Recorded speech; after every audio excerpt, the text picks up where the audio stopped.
Our Baltimore Ravens wide receiver Rashod Bateman and outside linebacker Odafe Oweh in store for breakout seasons in year 4. We talk about that and so much more coming up next year on this episode of Locked On Ravens.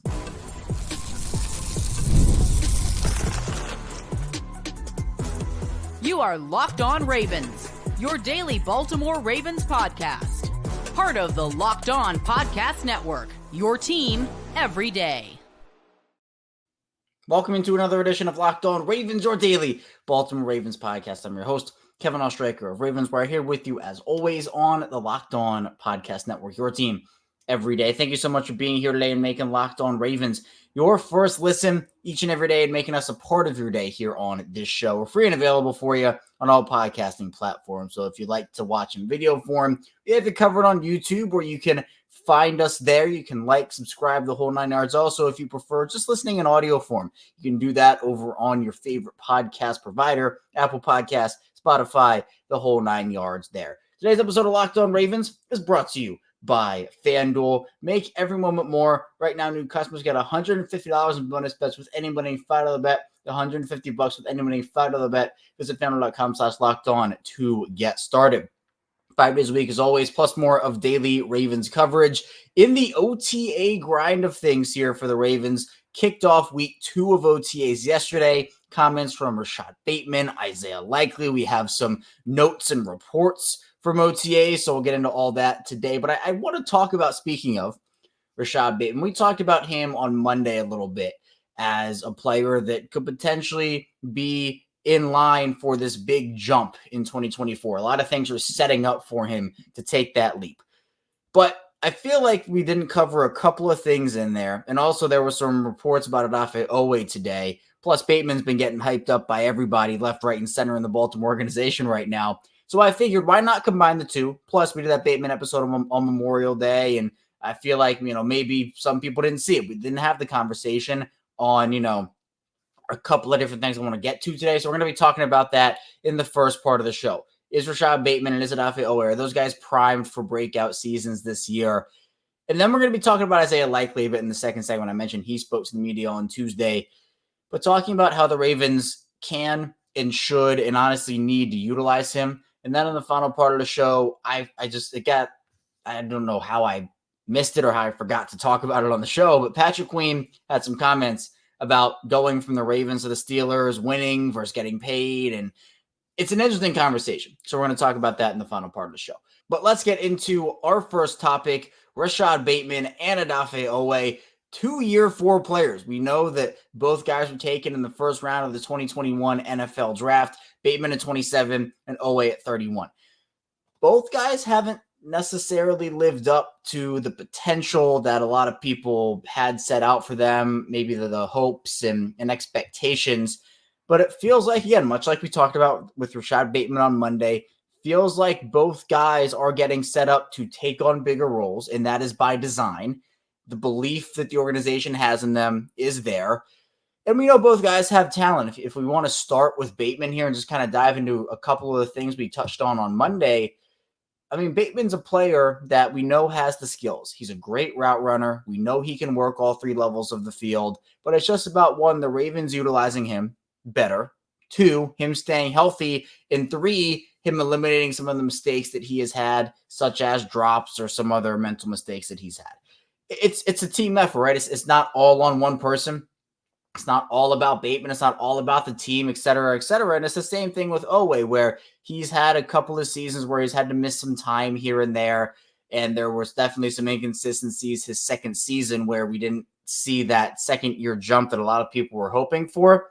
But now in year 4, it's somewhat of a similar situation for both guys. A key veteran leaves, someone who came in last season and was playing a big role for Rashod Bateman. That's Odell Beckham Jr. For Odafe Oweh, that's Jadeveon Clowney. Both guys are going to slot into those roles essentially full-time, where you were seeing rotations between wide receivers with Zay Flowers, Rashod Bateman, Odell Beckham, outside linebacker-wise. In that pass rushing group, it was Kyle Van Noy and Clowney and Oweh. So you're now sliding in Bateman as the number 2 receiver. You can obviously talk about Odafe Oweh as potentially the number 1 edge rusher on that team. I'm sure a lot of people will give that to Kyle Van Noy, which is fair. I'd probably do that too.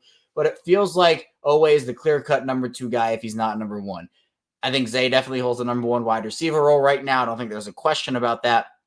But to me, we're seeing a lot of flashes. And I think the big news of the day on Tuesday was Ryan Mink, who obviously works for the Ravens and does great work, said that one of the stars of the OTAs, it was Odafe Oweh. He was disrupting both in the passing game and in the run game. And again, practice without pads, there's only so much you can take away from that. But Odafe Oweh, Ryan Mink called him an absolute menace. A menace. That's how good he was in practice, according to Ryan, saying, again, as a pass rusher and as a run defender as well. And the Ravens, of course, picked up that fifth-year option. And another guy who actually looked good, if we just want to quickly go through the OTA studs here, Ryan does a great job of working through the practices every day. So this is from his article. Also, you got Rasheen Ali doing some team drills. Tavius Robinson flashed, and this is the second report we've heard of Tavius Robinson having a really strong offseason. Him and Travis Jones are two of my breakout players for Baltimore in 2024. Then you also have Trenton Simpson making a strong impression. Tylan Wallace had another good day at practice. Jordan Tolles, an undrafted safety out of Morgan State, he got a second interception of OTAs. And then Nate Wiggins and TJ Campbell also, they both made good plays on the ball. So guys are stepping up, but when you talk about Oweh, they need him to be a two-way player this year. And by that, I mean pass rusher, run defender, consistency in both of those roles. Much like Rashod Bateman, working all three levels of the field consistently and not making a ton of mistakes. Baltimore let a lot of veterans go this offseason, and in return, they are having a lot of young guys step into bigger roles. Some of that is they had to do that with their situation. And a big part of it, too, is they just believe in these guys. So it's not necessarily shocking that they're going that route, in my opinion. But these guys have to step up. This is a contending team. This is a team that's competing for a Super Bowl. And as Robert Griffin III said, I've echoed this before, every year that you've not won the Super Bowl in Lamar Jackson's prime, that's a bust of a year, in my opinion. A Super Bowl or bust every single time Lamar Jackson steps out on the field in his prime. Now, there was an interesting comment about Rashod Bateman on the Monday episode, and it's kind of stuck with me a little bit, and I wanted to re-bring it up here, and we can apply it to both Rashod Bateman and Odafe Oweh. But what does a breakout year mean for those guys? I mean, you look at Rashod Bateman's stats. We can start with him first. He has a career high of 515 yards, 46 receptions, 2 touchdowns is a career high. So what do you classify as a breakout year? Is 800 yards a breakout for him? Is 4 touchdowns a breakout for him? Is 60 catches a breakout for him? I mean, usually when you talk about the word breakout, it's, oh, this guy's going for over 1,000 yards, like 8 touchdowns, 10 touchdowns, 70, 80, 90 catches. But usually that's because there was some production before that was like, oh, okay, yeah, this guy's had a 50 catch season. Or this guy has had 700 yards already in a year, so go for that 1,000. Or this guy's had 5 touchdowns, so go for 7, 8, 9, 10, whatever it may be. Bateman hasn't gone to that level of production yet. So to me, it's like, all right, what do you define a breakout year? And you can say the same thing about Oweh, where for pass rushers, it's like, all right, go get that double-digit sack number. Go get, anywhere from 50, 60, 70 tackles, whatever it may be. Always had a career high of 5 sacks. So do you classify a season of 8 sacks a breakout? Do you classify a season of 10 sacks a breakout? I think there is a conversation to be had about both of those things. But I think for me, the number one thing that I think would define these guys as having a breakout season is, one, clutch plays. Clutch plays to me. Kyle Van Noy had a breakout year last year because of a lot of different reasons. One of the reasons I thought he was one of the biggest breakout players on the team last year was because of the fact that he was just in the right place at every single time. Felt like whenever there was a big third down play, they needed to stop. Whenever there was a timely turnover, or tackle a guy short of the sticks, felt like Kyle Van Noy was there a lot of the time. So obviously stats play a factor. If you want to play the stats game, I would probably say 9+ sacks for Odafe Oweh. Maybe you could classify it as 8 as well. 8 or 9 sacks is a breakout year for Odafe Oweh. Obviously 10+ would be a mega breakout year, and there are levels to what type of breakout it can be. For Rashod Bateman, I'd probably say anywhere from 6 to 7 touchdowns is a breakout season for him. Probably, again, 60, 70, 80 catches and however many yards, maybe 700, 800, 900, 1,000 obviously will be huge. But this also is a precedent of the defense and the offense, both for Bateman and for Oweh, the team plays. This is a run-first team. The Ravens were first in rushing attempts last season. They were 30th in pass attempts. So by proxy, okay, Rashod Bateman's not going to have as many opportunities because the Ravens don't throw the ball as much as nearly every single team in the league. So it has been a little bit by design in terms of the Ravens just they're not throwing the football as much as other teams do. And when that happens, who gets left out of the party? It's the wide receivers. And especially when you're down in the pecking order in this offense, if your name is not Mark Andrews, is not Marquise Brown, or is not Zay Flowers, you're not getting peppered with targets every single game. We had that with Marquise and Mark Andrews back during Lamar's first couple of seasons. And obviously Marquise goes, and now it's the Zay Flowers, Mark Andrews thing. So Rashod Bateman sliding into that number 2 job, I think will give him more opportunities. And they could be prime both of them because, again, the Ravens are expressing such belief in these guys. They're not bringing in vets to challenge these guys, right? For both positions, they brought back a veteran, Nelson Aguilar for wide receiver, and Kyle Van Noy at the edge rusher position. But other than that, it's like, all right, you're slotting into this role, Rashod Bateman, Odafe Oweh. There's going to be no competition for you. Go do your thing. That can help a long way, but the good thing about it is we've seen the flashes. We've seen what they can do, but they have to stay healthy. Both of them do. I know it's more of a conversation point for Bateman at this point, but health is such a key factor for both, and I really hope they do because the Ravens need both of those guys to play huge roles. There are some younger players who are stepping into roles, and you're like, all right, give a little bit of production. Just don't be a liability on the field. They need active production from both Bateman and Oweh. It's year 4. It's year 4 for those guys. Obviously, they have security to be on the roster past this season with the 5th-year option and the extension, but that doesn't mean that you can't have a reduced role next season if you don't produce, and I think that's where we're headed with Bateman if it doesn't work out this year. And Oweh, I think there's a little more leeway, but at the same time, again, you don't play well enough, I don't know what happens. So I have confidence in both of them, but we have to see how they put it together on the field.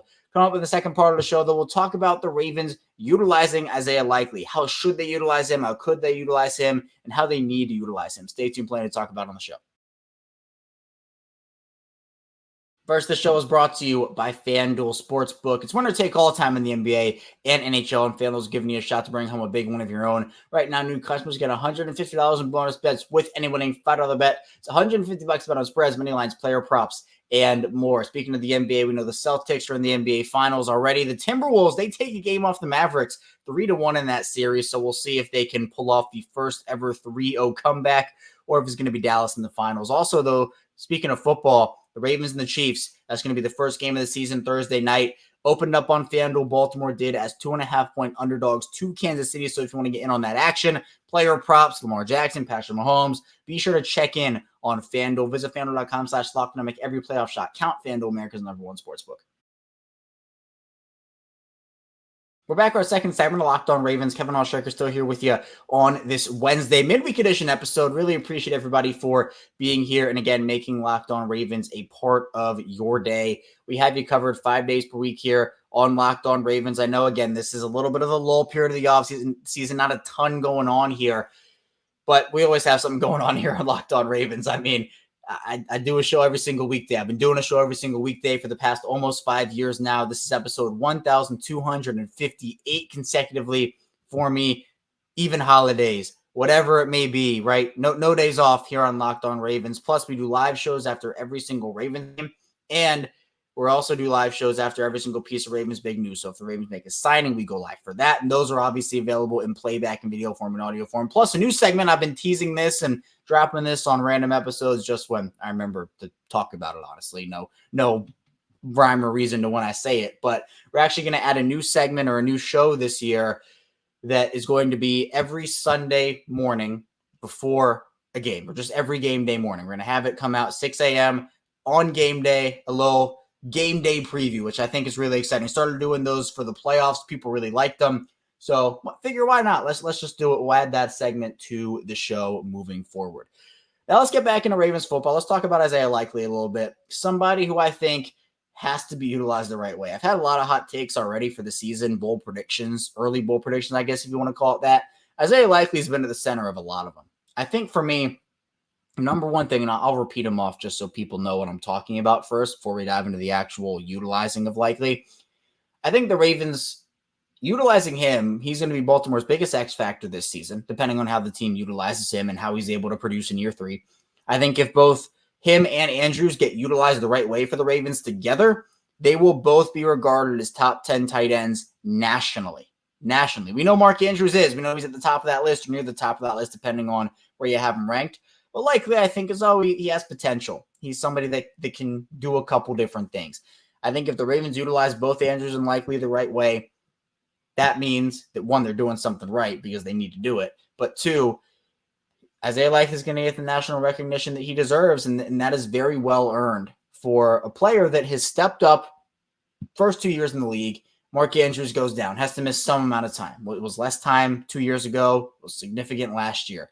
Likely comes in, and this team does not miss a beat. This offense does not miss a beat because usually with teams, depth can be a bit of an issue. And for contending teams, when you're paying so many guys, quality depth can be an issue. One of the reasons why the Ravens were so successful last season, I have hammered this point home over and over and over again. So if you're an everydayer, first of all, I appreciate you for listening every day, but you're probably tired of me saying this over and over again, but I have to drive it home even more. Ronald Darby stepping up for Marlon Humphrey. Geno Stone stepping up for Marcus Williams. Isaiah Likely stepping up for Mark Andrews. Veterans stepping up left and right. Depth pieces stepping up left and right. That is why Baltimore was so good last season. They dealt with injuries. Baltimore dealt with a lot of injuries last season. The reason why it was different than the past 3, 4, 5 years is because there weren't a ton of season enders. They lost guys for 3 weeks, for a month and a half, for 2 months. The only significant season-ending injuries Baltimore had all season last year, J.K. Dobbins, David Ojabo, and Keaton Mitchell. Those are the 3 season-ending injuries. They lost Ronnie Stanley for some time. They lost Marlon Humphrey for some time. You mentioned Marcus Williams and Andrews, and a lot of guys missed time. Bateman and Beckham missed early time. A lot of players had to. Linderbaum missed some time. I could go on and on about that list. It's a very long one. But Likely stepping up for Andrews the way that he did proved a couple different things. One, he is a standalone tight end one.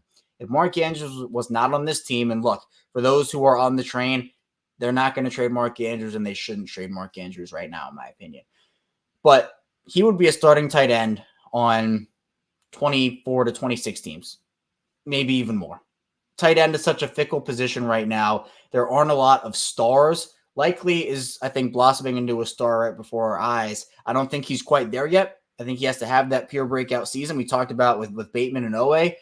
But in my opinion, he is such a threat to what Baltimore wants to and needs to do on offense this season. The first step is utilizing both Andrews and Likely in lockstep, getting them on the field together. Just because Andrews is back healthy does not mean that should take away snap after snap after snap from Isaiah Likely.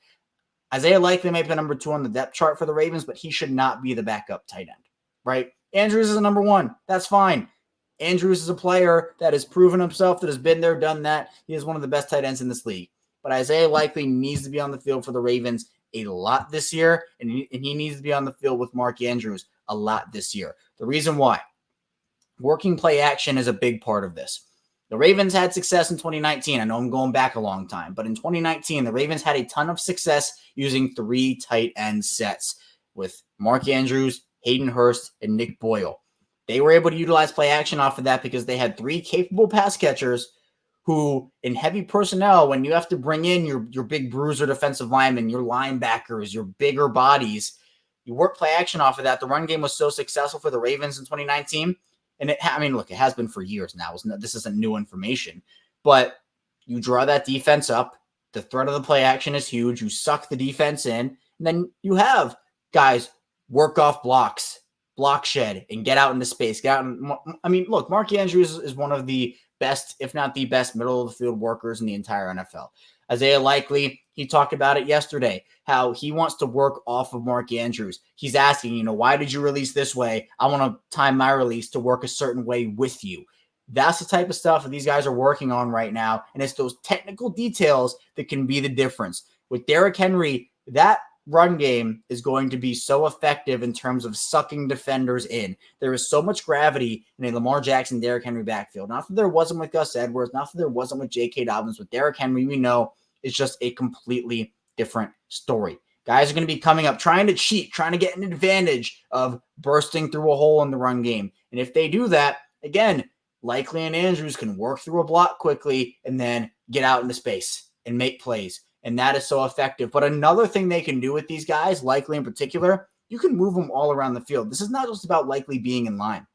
You can put them in the slot. You can put them on the outside. Baltimore didn't necessarily add a jump ball, bigger bodied receiver that I expect to have a huge role this year. Devontae Walker obviously is that player, but I don't know how big his role is going to be this season. I don't expect it to be super huge, especially at the beginning of the season. So for Likely, to me, this is an opportunity for him to be that guy for them. And Andrews, obviously, that goes without saying, but you can put both of those guys anywhere and have them be successful. You have to be able to find some sort of rhythm. And I think the Baltimore's wide receiver depth gives them the option to do that. You can turn Likely into a tight end wide receiver hybrid if you want to even. I don't think they're going to technically do something like that, but they could experiment with it and say, line them up on the outside for 10 snaps a game, line them up in the slot for 20 snaps a game, do whatever, but you cannot sit them on the sideline again. Right, we're past that now. It's the same thing we were talking about with Keaton Mitchell in a sense with the running back position, where it was like he's just performing so well, you cannot keep him on the sideline. You cannot limit his role. And there's always going to be back and forth about Andrews and Likely and getting snaps and not getting snaps. I expect Andrews to get more snaps in the game than Likely still. That's not going to change in my opinion. But you have to have it be close. You have to have it be not like 60 to 20. You have to have it. Andrews can still get the significant amount of snaps on this team at the tight end position, but both those guys should be moving all around the field, both in run pass situations. Likely has taken the Andrews route a little bit. He was not great as a blocker coming into the NFL. He has improved in that aspect a lot. So he is now playable in those situations. Early in his career, he wasn't as playable. So I think that you have a weapon on your roster. Your wide receiver position isn't the best in the league, right? It's probably, talent-wise, you have a lot of talent there, but it's not like you have all this star power. So I think that there are opportunities, there are snaps, and there are positions you can put Isaiah Likely in where you can use both those guys on the field at the same time. And he is the X factor of this offense, and they need to use him the right way. Coming up, though, in the final part of the show, we'll talk about Patrick Queen's comments from moving from the Ravens to the Steelers and winning now. So stay tuned. We got a lot to get to on the show.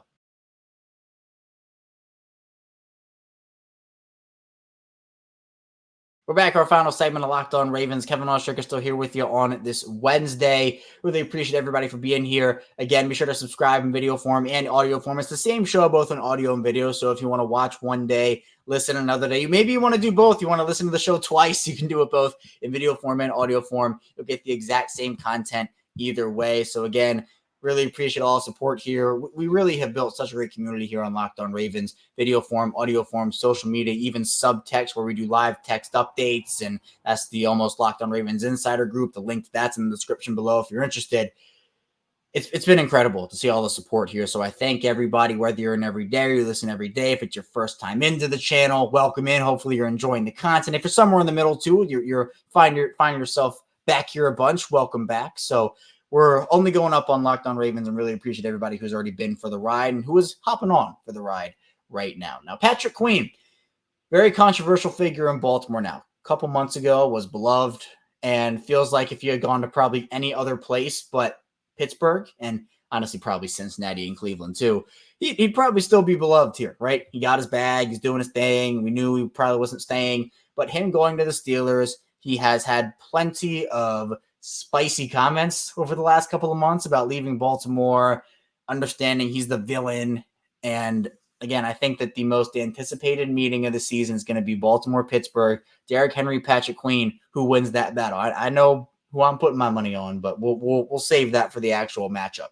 Now, Queen went on a local Pittsburgh podcast and talked about his free agency decision and his free agency journey and what kind of led him to the Steelers. And it was I guess the word I'll use is interesting here. He ended up talking about his strategy, some of the stuff that went on, some of the money he was offered, and said essentially he had to decide between winning now and getting paid now, or winning later or getting paid later. What is the combination he's going to choose? He ultimately said that he chose to win now. said some teams were offering him in the $17 million range, and that really the difference between him getting paid and him going to a win now situation was only about $4 or $5 million in his estimation. But the controversy here is he's choosing to win now, which is fine. Like, that's totally fine. Different players have different aspirations and goals for their careers. Some players want to get paid now. Other players want to get paid later. Some want to win now. Some want to win later. Some don't care about winning. Some do. I mean, well, to an extent, I think everybody cares about winning, but it might not be up there on the like pure top priority list of like, I'm only going to go to contending teams. That's more so what I mean by that. But it's going from the top team in the league in the regular season last year. They got the number one seed in the AFC. They have a two-time MVP quarterback in Lamar Jackson. And you're going to a situation where the Steelers are consistent too, right? Both Baltimore and Pittsburgh are considered the most consistent teams in the AFC North, but their quarterback situation is still a mess. They did upgrade it by getting Russell Wilson and Justin Fields, but we don't even know who's going to start. Russell Wilson was a disaster in Denver these past 2 seasons. So the receiver group is not great. It's George Pickens and a bunch of vets that, haven't really had their glory days in a little bit. So I think that even though the Steelers will win games, Mike Tomlin has that team ready to go. I'm not doubting that. It's just like, well, Baltimore was right there for you. Like, why is Pittsburgh a win now situation, but Baltimore isn't? What I anticipate happened here, and this is, again, nothing to my knowledge, just literally me spitballing and throwing my opinion out. So don't take this as news, take it as an opinion. But for me, I feel like what happened with Patrick Queen is maybe Baltimore didn't even offer him a deal, right? I think Geno Stone hinted at that on social media, both for him and for Patrick Queen, that the Ravens didn't offer them. And we don't know that. That has not been confirmed. But it feels like the way that some of this NFL stuff works and some of the ways that, contracts can kind of go in the whole situation, it's kind of like this. If you know a guy is not going to be there, or you can't offer a guy what he deserves, sometimes it happens where you don't get offered because it's disrespectful. If the Ravens were to offer a 3-year, $20 million deal to Patrick Queen, that's just, it's not respectful, right? You're essentially lowballing the player. That puts a bad taste in the player's mouth. And it's essentially, for a lot of people and a lot of players and even representation, it's a sign of disrespect. And it's not that for everybody, but there have been situations where players come out and said, yeah, this team lowballed me here and I felt disrespected, and that was it. So for the Ravens, if they knew Patrick Queen wasn't probably going to come back, which I think we all knew that, they knew they weren't going to be able to offer him a deal that was to his market value, they might not have offered him. And the conversation might have been, look, we really respect you as a player. We love what you did here, but, it's just the timing's right for both of us to move on. If that's what the conversation was like, then that's the respectful way to do it, because you don't want to offer a lowball deal and then just put a bad taste there. But I think Patrick Queen has a bad taste in a way. I don't think he chose Pittsburgh purely based off of they were Baltimore's rival. I don't think that's what happened. But I think that he's sticking true to what he's saying here. He essentially is embracing the villain role. And to me, it's like, well, first of all, I'm very curious what the other teams who he was offered by are, because the thing, one, quarterbacks is the most important position in the league. So with Russell Wilson and Justin Fields, if you're choosing to win now, it's a very interesting hill to be on. But winning is so fickle, and teams can come out of nowhere and be contenders out of nowhere. I mean, we know that the Chiefs, there's a lot more parity in the NBA and the MLB right now, and even in hockey, than there is in the NFL, right? Patriots had a dynasty, but then now it's Kansas City's turn. And that's the new team you got to knock off. That's the new champ. But in my opinion, it's like, well, you have teams who are coming up every single season. So let's say Carolina offered him a deal. I think there were rumors about Carolina. Maybe Miami was another one. What if those two teams take huge leaps and then they take another huge leap? Pittsburgh is in a position to be fine right now. They're in a position to win. That's fine. But I don't see the long-term win potential with them right now as I do with maybe other teams. And Patrick Queen signing a 3-year deal that essentially is probably only 2 with guarantees and years and all that. Pittsburgh to be a win now team doesn't necessarily, I don't know. I don't necessarily agree with that. They're going to win. They're going to be consistent. Wouldn't be shocked if they sneak their way into the playoffs somehow. but I'm just not sold on Russell Wilson. Whereas, yes, I am sold on Lamar Jackson. I am sold on a bunch of other quarterbacks, and we don't know who offered Patrick Queen. The actual foundation of what he said is not wrong, right? Choosing to win now versus getting paid later, getting paid now, win later, that's fine. Patrick Queen chose, his decision was to win now, but maybe that was the only team that he felt was in a position to do it as opposed to getting paid $17 million per season. So very interesting. But obviously, if you want to take Baltimore and Pittsburgh, Baltimore is in the much better position to win now, and honestly, even later as well. That's all I have here today, though, on Locked On Ravens. Thank you so much for tuning in today. Coming up tomorrow, more Ravens content. We'll be right back here, so be sure to subscribe, follow along. I'll see you right back here tomorrow on Locked On Ravens.